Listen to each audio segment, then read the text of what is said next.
Hi అండి. శని గ్రహ బాధలు పోవాలంటే ఏం చేయాలి?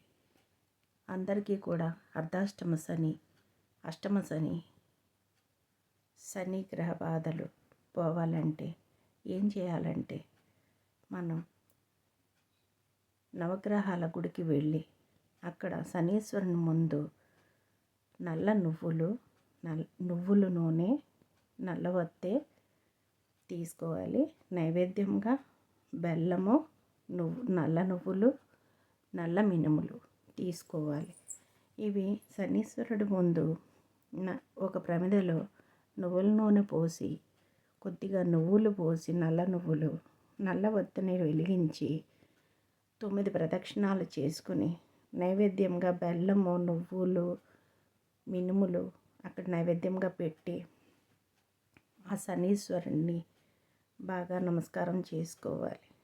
ఎప్పుడు కూడా శనీశ్వరుని కానీ నవగ్రహాలను కానీ తాకరాదు.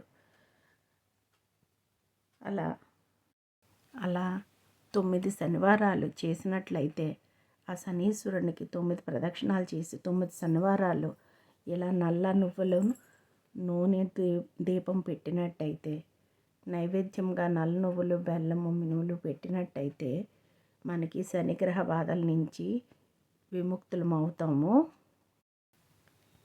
శనివారం నాడు గోధుమ పిండితో చేసిన చపాతీలను కుక్కలకు తినిపించాలి.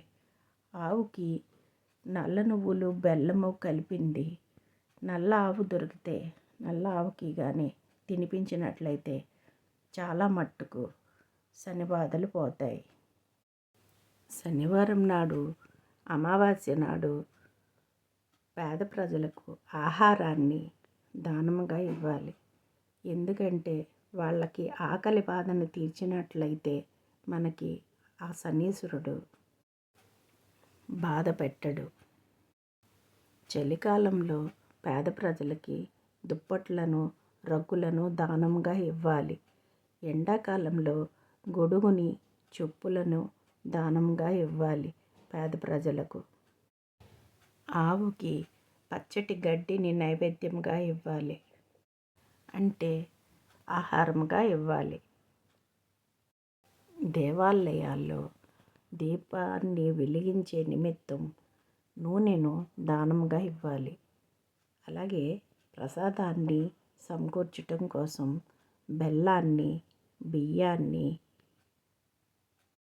నల్ల శనగలని నైవేద్యం నిమిత్తం దానంగా ఇవ్వాలి.